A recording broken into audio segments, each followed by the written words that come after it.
Good morning. Ayin Beis, volume 3.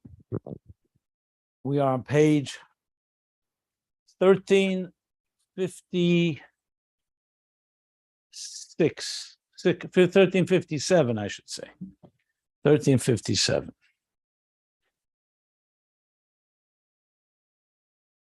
Yesterday, we learned another difference between mashpia and makabel, transmitter and recipient, which is the structure of all of existence, and especially when we're talking in context of the interface. So you want ultimately this world that is made up of give and take and the symbiosis of cooperation and interconnectivity to ultimately create a total fusion and union between mashpia and makabel, or Eir and Keli, energy and container, or Zah and Malchus is the Kabbalistic terminology for it. So to do that, you need to have these two separate entities.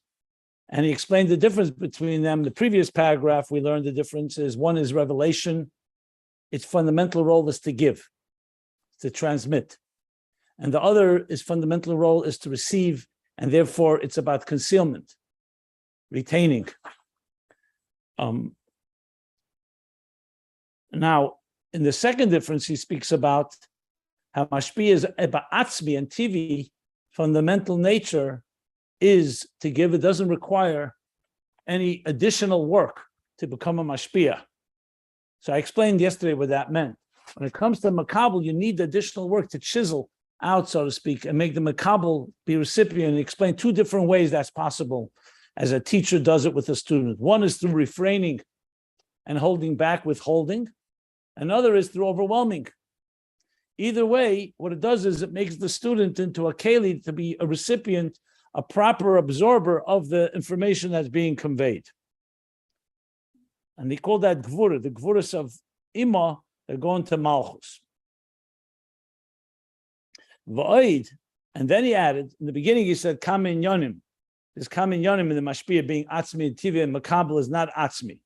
He said, v'oid, that a mashpia, two things. It's with his own power that he transmits.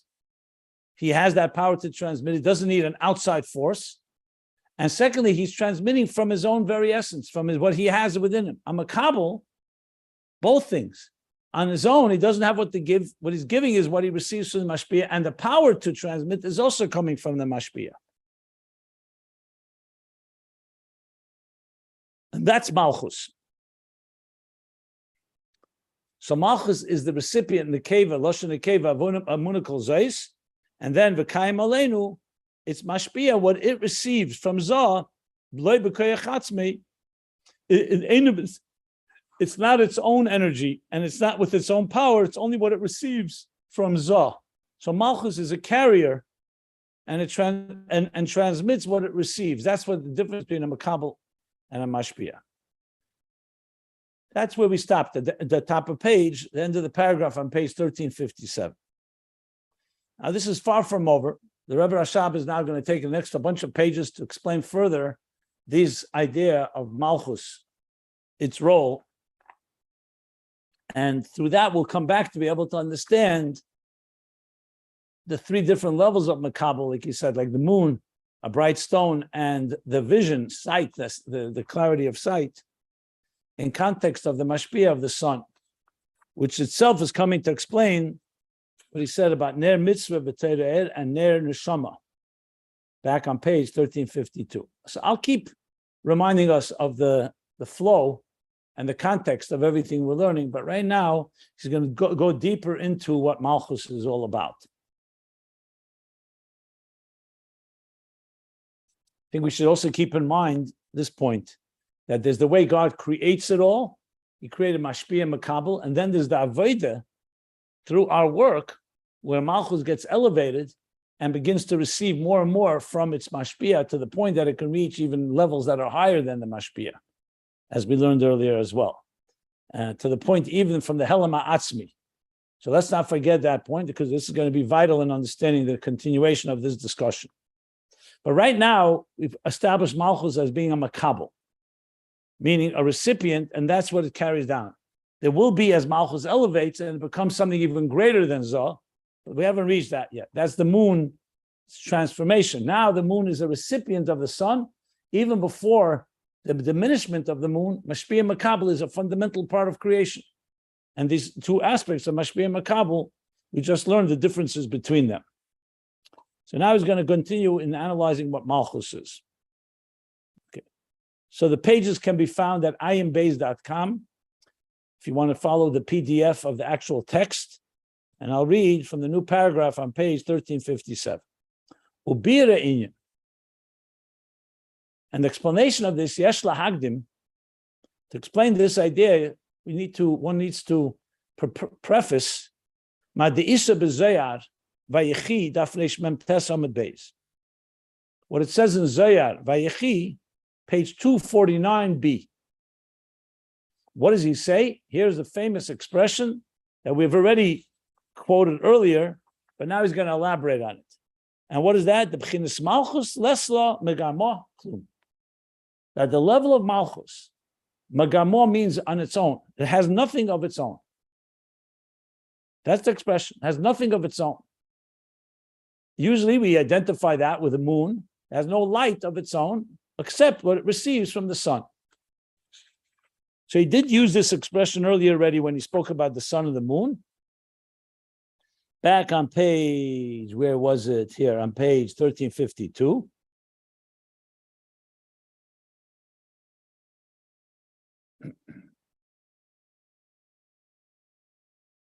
Yeah, I just want to see the language there. 1 minute.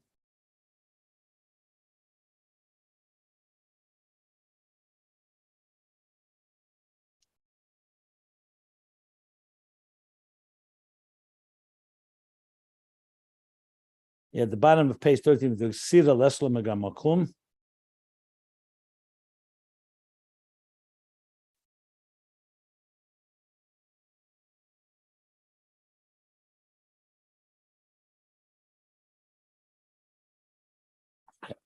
Okay. There's two meanings in this statement in the Zohar. Pirush Aleph, what does it mean that has nothing of its own? The lesla ma'atzma oir, it has no, on its own, it does not have any light to shine. Rak masha mekabelas mizah. Only that which it receives from Zah. So Malchus has no light of its own to shine, only that which it receives from Zah. Ukamoy levona, like the moon. It has no light of its own. Only that which it receives from the sun. So if there were no sun, we would not have moonlight either. Because the moon doesn't have light of its own. The truth is, if you go back to the top of page 1353, he did say it has no, that you have to say it has light, but not a shining light. For that, it needs the sun to create that it should shine. But that's not relevant really to our discussion because he's now going to two interpretations that are very different. So what does he say? Only that which receives from Zoh, like the moon, only the light that it receives from the sun. It's not so relevant, in other words, why it's called a moyer or why it's called Eir HaLevana. Point is that it has no shining light of its own. U'kamoy Dovid. We know Dovid HaMelech, the Gemara actually compares Dovid to the moon. Dovid hu hakotten. Like the moon is a moyer hakotten, so too Dovid is compared to the moon, Malchus. What do we find by Dovid? That Dovid really was a bar nafla. On his own, he would have been stillborn. He wouldn't live. He had no years. It was only a gift. Adam Arishan gave him 70 years of his own life. That's why Adam lived 70 years less than he would have lived. In order, he gave his years to Dovid HaMelech. That's what it says in the Midrashim. There's also what the other Avos gave to him and Yosef. There's a discussion about in Mitzvahs Minei Melech and Derech Mitzvah. He discusses this at length. But bottom line is, Dovid did not have any years of his own. He had nothing of its own. Only that was given to him by Adam was given him 70 years, and that's Dovid lived 70 years. What is that in Ruchnius? The 70 represents 10 times 7, the 7 lower levels of Chachma. So multiply that by 10, that's 70. That's what Adam gave to Malchus, to Dovid. Dovid Melech Yisrael, Chai V'Kaim, Dovid Melech is Malchus. This is in the Derech Mitzvah Secha. If you look up the Mitzvah Minei Melech, he talks about it there and other places as well. That's the first interpretation, unless Lemegam Oklum. That Malchus has nothing of its own, only that which receives from Zah, like the moon, like Dovid HaMelech. But there's a second interpretation, very different one. Va'apirish HaBeis, and the second meaning in the statement that Malchus has nothing of its own, hu delesla ma'atzmo klum, it has nothing of its own at all, rak ma shemekabelas milmato, only that which it receives from below, ma'avedis hanashamis u'malachim, from the work and service of souls and angels. So the first interpretation is has nothing of its own, only that which it receives from above, from the mashpia, Zoh, Shemesh, Adam Arishan into Dovid. Now he says has nothing of its own, only that which it receives from the Aveda of from below of the work of the souls and the angels. So our work feeds and fills up Malchus, that Malchus should have something oir. But on its own, it wouldn't have it without the Aveda. So very different interpretation. And he gives now example for this as well.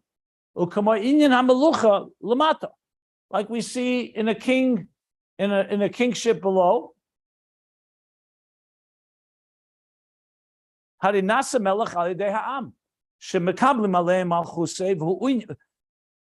how does a person become a king? Through the nation, the people, the subjects that receive. They accept his authority, they accept his sovereignty. That's the idea of crowning a melech, a king as king. You crown him, you coronate him. That's a coronation. Coronation doesn't happen on its own. It's the people. In other words, he would not be a melech without the people, like the expression, a melech b'layam. I don't think he brings that language here, whatever reason. But bottom line is that that's the same idea. So melech, it's not dependent on the mashpia, Zoh, higher than Malchus, is coming from below, that the people are accepting him as king, and that's what defines him. That's they coronate and they. What does that mean? That's through the sublimation that the Am so-called surrenders themselves. They accept this authority. They submit their desire, their will to him. They say, we will do what you want us to do. That's a certain submission. So through this bittul nasa melech aleim, that causes him to be a king upon them. Lishtared aleim ulanigem b'ritzeinei, to rule over them and to govern them as he wishes. The ritzeinei of the king. But that's only predicated that the people accept that. Malchus berotzen kibla aleim. Has to be berotzen. It's not something that can be forced. So how did he become a melech? Because the people crowned him, accepted his authority. They were mevatel themselves. They nullified themselves to the king's desire, and that's how he rules and governs over them.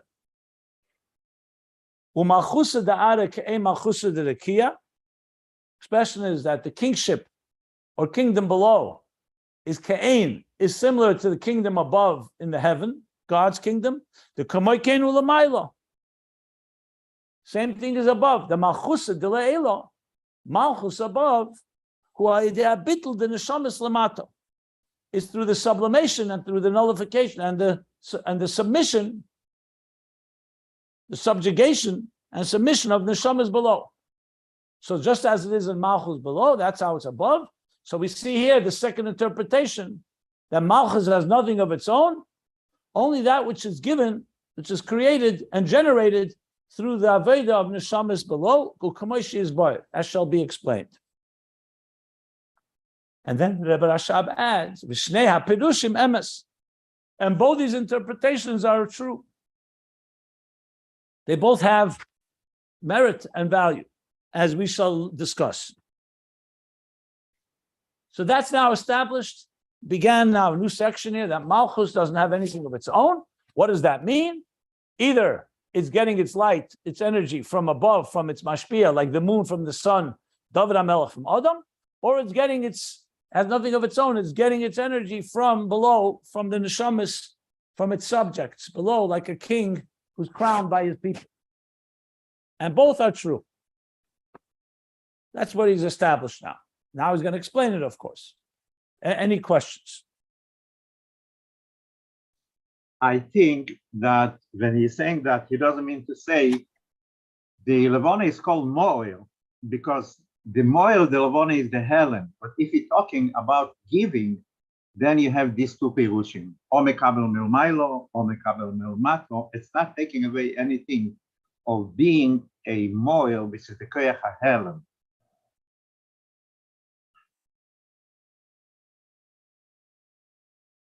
Well, I already qualified. I said he's not discussing now the fact that the Levon is called a Moed. That he discussed back on the bottom of 1352 and top of 1353.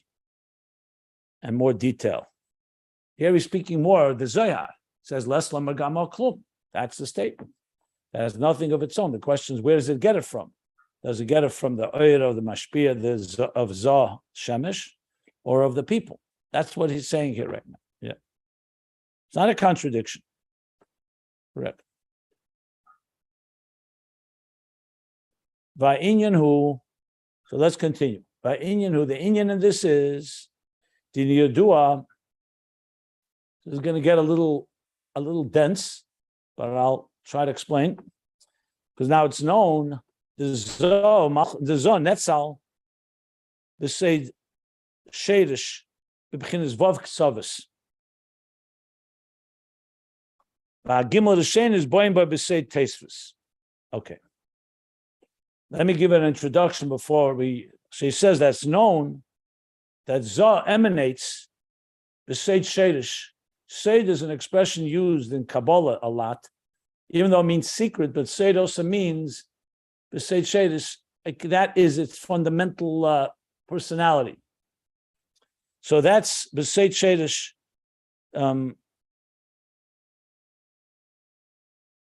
That at its root, it was emanated as 6 facets. Vav Ksavas is like 5, 6 sides. That's Zah, the 6 midas, Chesed, Gvura, Teferes, Netzach, Ed Yesed. Gimel Rishenis, the Gimel Rishenis, which is Chachma Bina Das, Boim by Besed Tesvis. In other words, Zah on its own, it's the secret of its root. I don't know if the word secret, the concept of its root. The root of Zah is 6, but then there's a thing called Tesvis. So let me explain what Shadish and Tesvis is. When the person, let's say, is born with a certain personality, that's called Seid Shadish.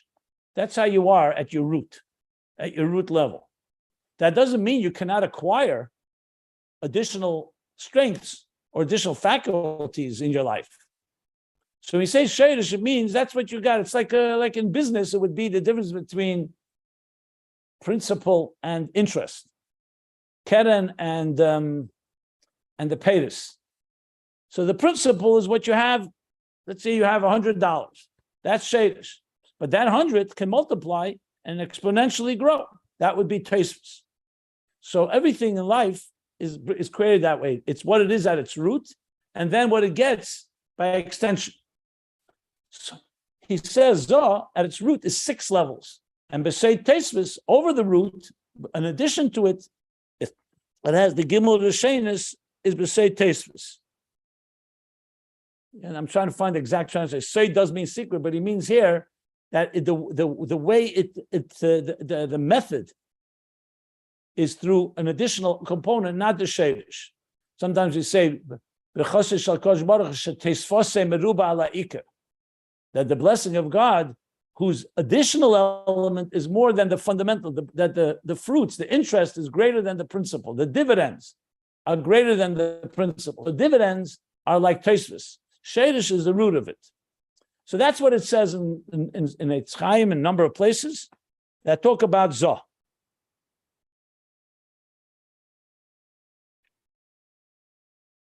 In the realm, I'm going to skip. maybe so. One sec.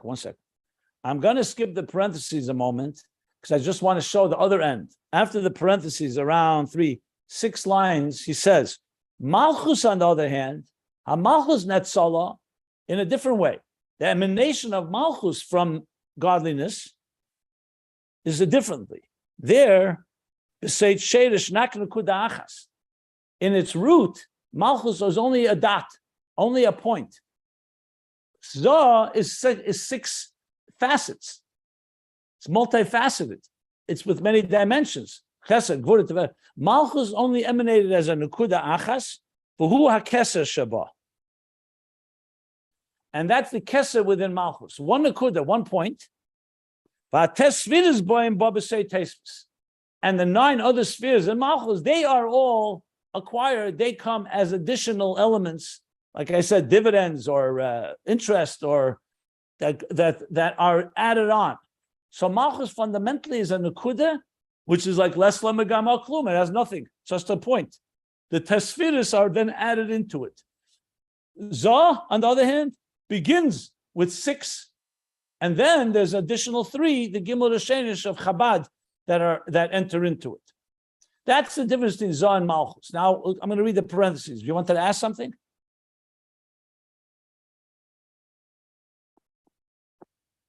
Okay. I wanted to say that soid is maybe the category. The category. Yeah, category. Person. Yeah. The reason why is it called Seid? Like you say, Seid HaTzimtzum. It means the secret. Sometimes it's the doctrine of the Tzimtzum. Seid HaTzimtzum, the doctrine, but it's called Seid because it has an element of mystery or secret to it. It's like the secret personality of the Tzimtzum or something like that. It's a language used in Eitz Chaim a lot. Seid, Shadish, Seid this. Yeah, it's an interesting word. It's hard to fully, I'm trying to find yeah. Okay. I'm going to go back now to before the parentheses, he gives a source for this. He says, Shar Beis, Chelik Beis, Pedek Aleph for Beis, Be'erech. So Move Sha'arim is like a Move. It's like a preface to the gates. The Kisvei Arizal is divided into Sha'arim gates. So one of the Svarim is called Move Sha'arim. So in Shar Beis, in Gate 2, Chelik Beis, Section 2, Chapters 1 and 2, he discusses this at length, the difference between Zoh and Malchus, that when they were emanated from the source, so Atzilus is the general emanation of the spheres, but they're not emanated the same way. Zoh emanates as an entity, 6 facets, an additional Gimel Rishenis, Chabad, and Malchus as an Akuda, as a point, and then 9 spheres that come as an additional element. I want to go back to the parentheses, but I don't want to skip them. I just wanted to first read the context so we understand what we're addressing here. Now, it's clearly going into in depth into the nature of Malchus here and Zoh.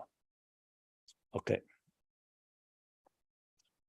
So now let's go to the parentheses. The first one, there's 2 parentheses here. Venida, I'm going back to the top where he said that Zoh is B'Seit Shadish Vav Ktsovis, 6 facets, and then the Gimel Shein is Kam B'Seit Tosfos.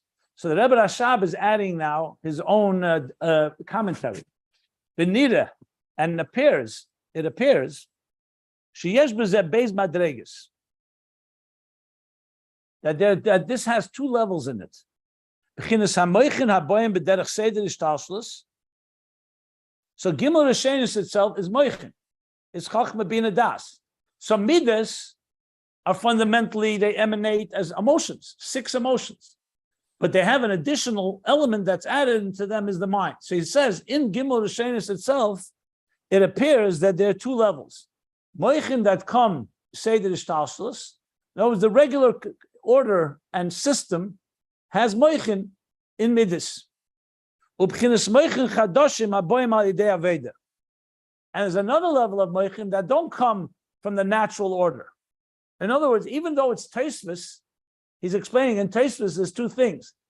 One can come naturally. For example, let's say, I'm just trying to think of something. You have a tree that grows, so it naturally would grow a certain amount of branches or leaves or fruit, and then something additional grows there as well. It doesn't have to, but it grows. But then he says, something that's new, that's not coming from the natural order, it's coming through Avodah.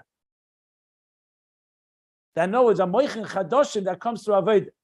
You may recall when we learned earlier, Mutfe, Murgish, Muskel, so he explained there's the natural midas. We're all born with natural impulses, with natural instincts. Like, for example, even a newborn child doesn't have to be taught to cry when it's hungry. It's a natural reaction, or when it's in pain, or when it's tired, because God created it a certain way that has a natural, doesn't need intelligence for that. It's inherent, and it's essentially reflexive emotions that are part of the nature of the child. Now, as a child grows, those emotions become more sophisticated.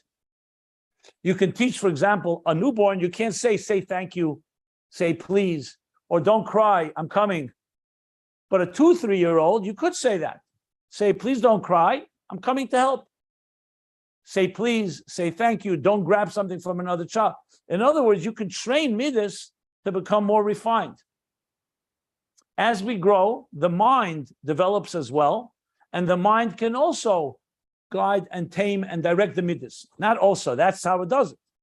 The mind, the child's mind, you educate and teach a child that it's the right thing to do is to have derech eretz, respect. The child on their own may be wild, but they can understand. So moichin is a natural process in growth that slowly helps tame, direct, harness, if you wish, and mature, develop the midas. We learned this at length pages ago in this volume 3. But then comes something that's avodah. A person, even without naturally, obviously a 20-year-old, even without any avodah, is going to be more mature than a 2-year-old, hopefully. A 2-year-old will have a tantrum, a 20-year-old may have a tantrum inside, but they're going to control themselves. That's how it is. That's not the natural development from immaturity to maturity. But then there's avodah. When a person works on themselves, you contemplate on godliness, and you bring it to your heart.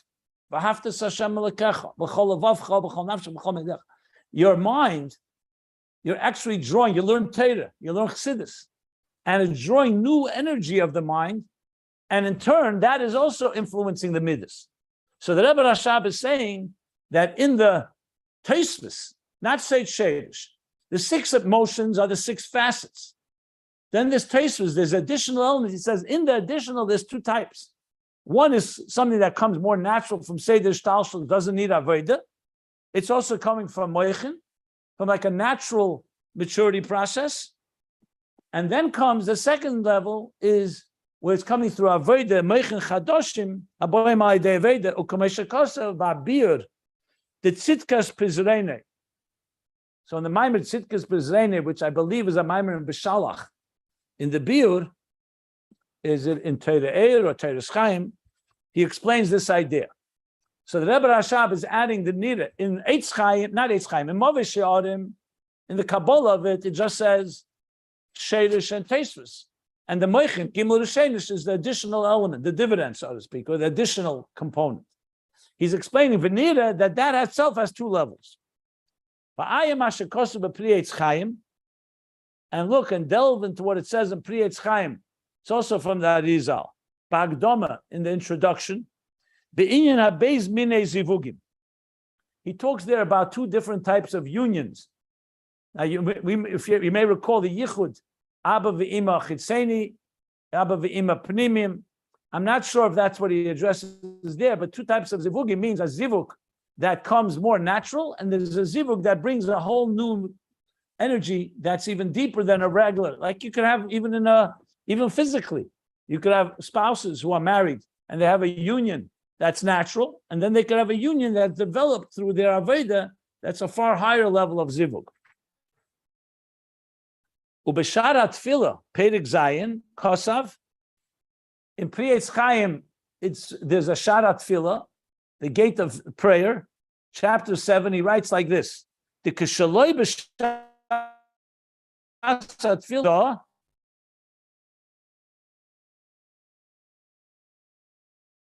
One second. The Shalei b'Shasa tefillah, when you're not during davening, hein chsedim. Okay. That when you're not in the state of davening, there's something missing in the union. The Zohu Rak Vov, so only 6 facets. It's missing the Gimel Rishenis. Malchus Nukud Achas. And Malchus is one Nukuda, like we already read afterwards.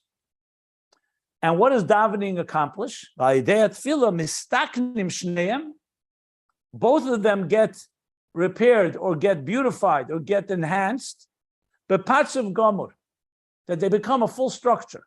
In other words, without davening, the Zah, Mides are intact, but they're not a complete structure. They're lacking, the Moichin is not there. And Malchus is just one Nakud, the 1 point.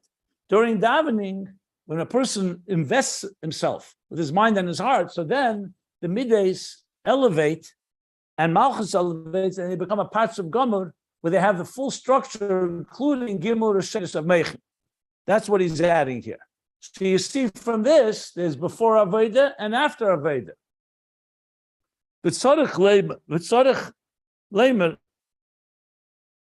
So now comes the question, so 1 second.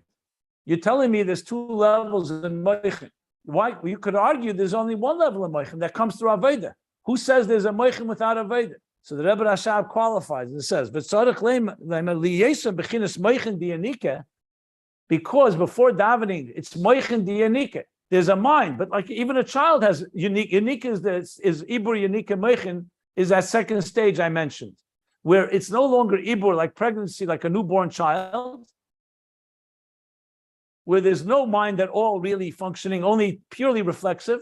But there's Moichin Diyanika is already where there is a mind, but it's still an immature mind. She says, Ein nechshavin lemeichin b'fnei atzmei. So that's why he calls it still the 6 facets, because it's not yet Moichin on its own. It's a Moichin that's there to help the emotions function. That's why he calls it that. Before davening, it's 6 facets. Ukemeduma shekem avur be'etz chaim. Ukemeduma means, I think, that this is how it's also explained this way in Eitz Chaim. So bottom line, in the parentheses, the Rebbe Rashab comes to add that in the Tosfos, not the Sheirish, in the root, there's 6 emotions. But in the Tosfos, there's the Moichin that comes naturally, like Moichin Diyanika, which now he's saying is not really called Moichin on its own, but it is a level of Gimel Rishen, something of Moichin is there. And then through Aveda, or what he says in Pri Etz Chaim, through davening, it becomes a parts of Shalom because you're getting the Moichin that's even higher than Moichin Diyanika. And it appears, Ukmadume, he thinks that also, that's how it's explained in Eitz Chaim, something we can look up, but he's clearly writing from memory.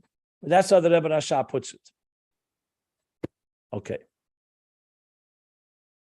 And then he says what we read after the parentheses, Malchus Netzola b'seit sheirish rak nekuda achas. So he explains Zoh in a little more detail in this parentheses. Malchus, on the other hand, emanates b'sheirish in root only 1 point, and that's the Kesser within it. And the Sefiros come b'seit Tesus. But then he adds a parenthesis, V'ayim mashakosu b'Pri Etz Chaim b'kavonas bichus u'lemalshinim.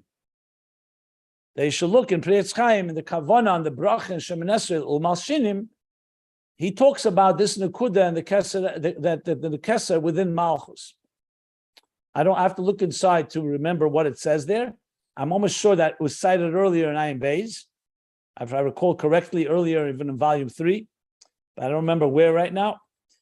And the Sefiros in Malchus are b'seit Tosfos, and again he brings it from Movei Sha'arim. Okay. Let me stop here if anybody wants to ask any questions. So what he's established now is he's explaining how Zoh and Malchus emanate, to come to explain what Malchus means, less klum, that it has nothing of its own, and it's only through avoida that, or it's only from mashpia, two interpretations, or from avoida that causes Malchus to grow. But he's not explained it yet. He's just beginning to discuss the dynamics and dissect the dynamics of Zah and Malchus.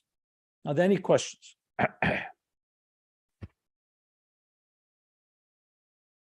Okay.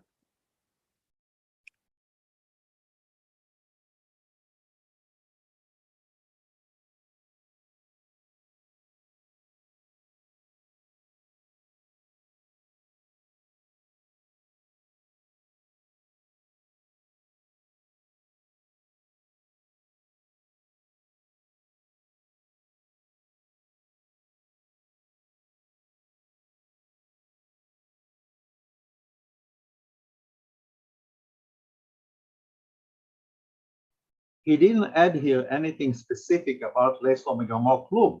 Just explain something very important.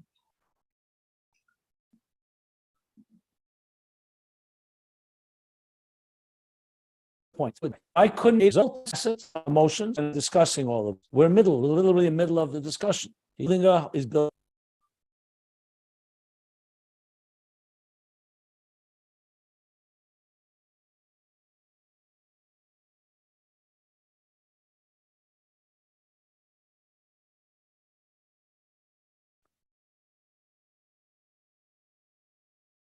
Okay. Something happened for a moment here. I don't know what. Okay. You all hear me? Now we hear you. I don't know if you hear me, but they said a minute ago that he I didn't. heard what you said, and I said he's building it out. He's building it up. This is 8 pages that is going to discuss this now. I heard what you said. Okay. Okay. So now comes the question: why didn't God make it that way? That the midas Zah should have also the gimel Rishenis, the meichin. We understand what avoida has to add. And why is it that Malchus only has 1 nekuda and Tosfos is 9 others? So the Rizal explains, Umavur Sham, the reason for this. Umavur Sham atam. What's the reason that it's B'seit Shedish and not B'seit Tosfos? It's B'seit Tosfos, not B'seit Shedish. B'chdei sheyistalku be'es hachet v'lo yiyeh behem pekam. In order for them to be able to be removed during the time of a sin, and that they should not be hurt, they shouldn't be injured, they shouldn't be wounded by the sin. Let me explain what that means. It's quite a powerful concept. You may recall when we spoke about hitting rock bottom with Malchus, I spoke about like a psychological hypothermia, that there are times, especially children, fall under ice, God forbid, and everything shuts down in their system. And there was a time that people thought those children were dead, God forbid. Then they discovered, no, the system shuts down like shock to save anything left, to make sure the person lives. So it shuts down all the systems, which is essentially what shock is about. Even though it's a terrible state, but it's actually meant to save a life. So sometimes when a person goes into a serious accident, God forbid, or something happens, the body has a wisdom that shuts everything down to preserve life. So spiritually, the idea is, so I explained that we see today there is psychological... Physically, continue with physically. What is it doing, the shutting down? How is it saving life? It's very simple. If electricity is running to your house, and then suddenly there's something that happens to a circuit, the circuit will close down to a circuit breaker, because the surge of electricity could end up damaging everything, so everything shuts down in order to save what it could save. So it's like a fire burns. You close everything down to make sure the fire doesn't reach there. Because if you leave everything on, the whole thing could burn out. So essentially, it's preserving energy only for the minimal that you need until you can rebuild the person and regain the energy. So that's why they'll go into shock to save the energy just for the minimal amount that you need. You see, in times of war, they do the same thing. When there's a war, they'll just save the energy just where you need it to be able to save. And then later, it's like Mechal and Shabbos Achas Kedei Lishmer Shabbos is Harbe, if you want to use halachic terms. So psychologically, we know today that sometimes children who endure terrible abuse will have an out-of-body experience. It like saves them. So I want to apply it to this. If everything was invested, if you were born a certain way, and with all the faculties all invested in it, and God forbid something happens, everything will be damaged. So the Eibishter made it like this. He created entities with a certain amount of energy. And then he said, through work and through time and maturity, you could gain more, the Gimel Rishainus. But in case a person, for example, will sin, the Tosfos will at least have a place to escape to because it's not part of the inherent system. It's like reserve energy. Is the sound all right? Nope. Right? The No, internet here? No, you're blocking out. You're going out. You're choppy. You're choppy. It's getting choppy again? Yes, it's Is choppy Is again. it getting choppy? Getting choppy Yeah. again? Yes, Is it choppy. choppy again? Okay. We can't hear you well. Okay, well, I don't know what I can do We can't about see. it, We but can't that's the see you story. either. Now we can see you.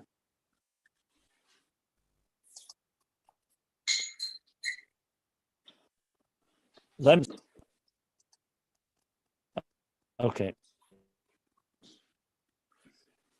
We can't see you and we can't hear you. Yeah, but I see and hear you, just for the record. I do see you. I do see you, and hear you. Yeah. Even though you don't see or hear me. Now you are Okay. like shrunk a little. It says Simon Jacobson's network bandwidth is low. I'm going to have to call the technician again. What can I tell you? Hopefully it gets better. I said, hopefully it gets better. Amen.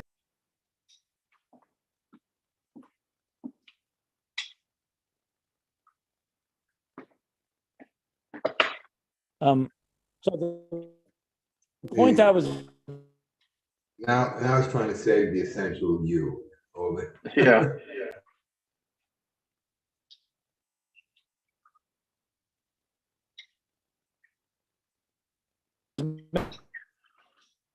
Can't hear a word you're saying, but that you probably know that already.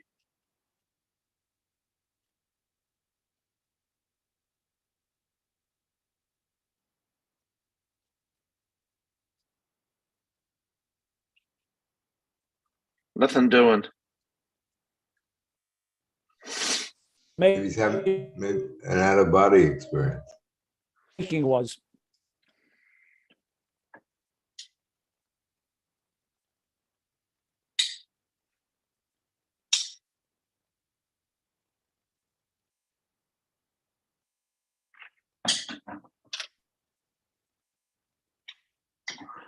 Still can't hear anything, Rabbi.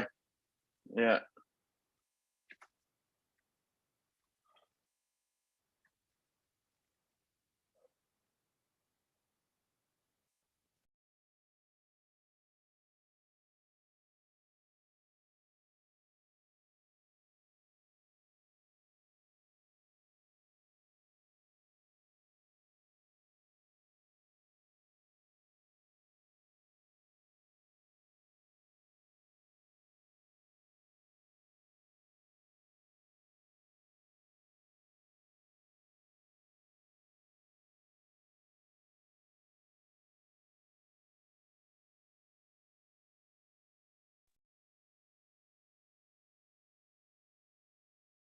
you see and hear me now?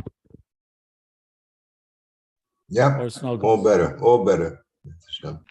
We can hear you now. We can see you. Okay, so let me just go back to, I'm not sure whether the point was conveyed properly. I don't know what happened. But let's say this. The bottom line he's saying is that in order to preserve higher levels of energy, God. Yeah, all better, all better. We can hear you now. We can see you. Yeah. So to make clear the point, in order to preserve deeper reservoirs of energy, God created that Zah and Malchus should not have the whole partsuf, the whole structure initially.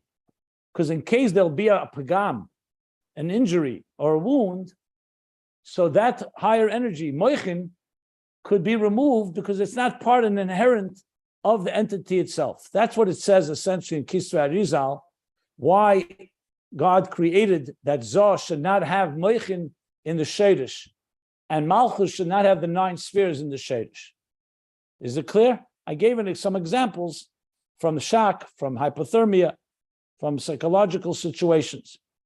So essentially, it's actually a type of immunity that is built into the system that should there be, like I said with a circuit breaker, should there be some damage done on one level, the other levels will be able to be removed and they can return after the repair is made.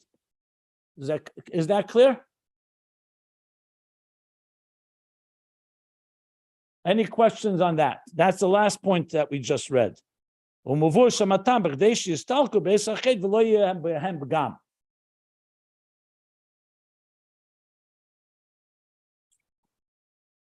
questions? Clear? Okay. It's not very clear because naturally, when you have darges, you have moichin, you have midas, you have malchus. It's naturally different levels. It's not kidei shebe'eis sapgam should be in istalik. That's how it is. Well, he's explaining why that's the case. The Alter Rebbe in Torah Eir says something similar. He says, why does it say that after they ate from the tree of knowledge, they could not live forever? He said, because once evil and good were mixed together, the Eibusher did not want that evil should be permanently there. Had they live on forever, the evil would also live on forever. So in a way, sometimes to preserve something, you have to eliminate it. It's almost like, I want to use the example of cancer, where the good cells go with the bad cells. But I did want to give an example. There's a Gemara that says, "Stoka Asa Kadosh Baruch Hu shepizan Yisrael beina umes." The God charity, a kindness for the Jews, that He spread them out among the nations. So the obvious question is, what kind of tzedakah is that? That's called golus. Mepnei chateinu golinu ma'artzenu. Due to our sins, we were exiled from our land. So why is it called a tzedakah? So one of the explanations I once heard was because once something is corrupt, you want to create decentralization to make sure the corruption doesn't go everywhere. If everybody who stayed in Eretz Yisrael and there was sinas chinam, baseless hatred, senseless hatred, and there would have continued to be as if a central Sanhedrin, but it was corrupt, everything would be corrupted. By spreading the people around the world, the Eibusher, in a sense, minimized the chances that one corruption would corrupt another. So each community builds its own community, and it's not necessarily affected by another community. So in other words, it's a way of preserving sometimes when things are not going well, you want to actually decentralize, not centralize. My point being is that in case of a chet, that the moichin would be nostalgic, so it shouldn't get damaged. Had it all been built into the system in the shadish of Zah and Malchus, they would also have all this way. It says kila apa al eitzim al avonim, that God released His anger on the eitzim and avonim, the wood and the stones of the Beis Hamikdash, instead of on the people. Since there was damage done, so at least the damage should only affect the building and not the people. So there's the element of preserving something, and that's why it's B'Seid Shadish and not B'Seid Tesvis, not B'Seid Shadish. That's what he just says here. Why is it relevant to our conversation and discussion will probably soon be apparent. But that's what he says, Umavur Sham. Okay? Can you repeat the last sentence? Because you were out for about 15 or 20 seconds. I'm sorry. Did everybody else hear it? It's interesting what you're saying, the Pirush in Tzedakah of Israel. Normally, it's a different Pirush that because they are in every place, they are purifying the Diburim in this place. Now you gave us a different view on this. Yeah, I said it's one of the explanations. I didn't say it's the only one. Also, you're always saying that if Hashem would not make it in levels, he would show us everything what he is. That would not, we would not be able this in our. Yeah, but that's not the explanation that he gives here. That's true. That is, he said it before about Zoh without Malchus, you couldn't have Metzias Elamus, be too strong. It's correct. But here he's giving the reason. It says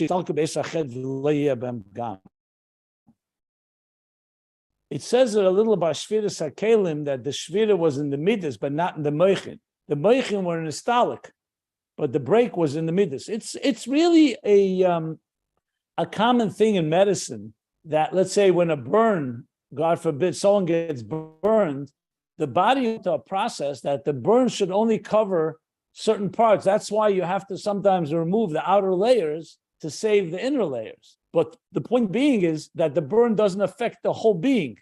So you can, because it didn't reach that level. If the whole being was invested, the burn could hurt everybody, every level.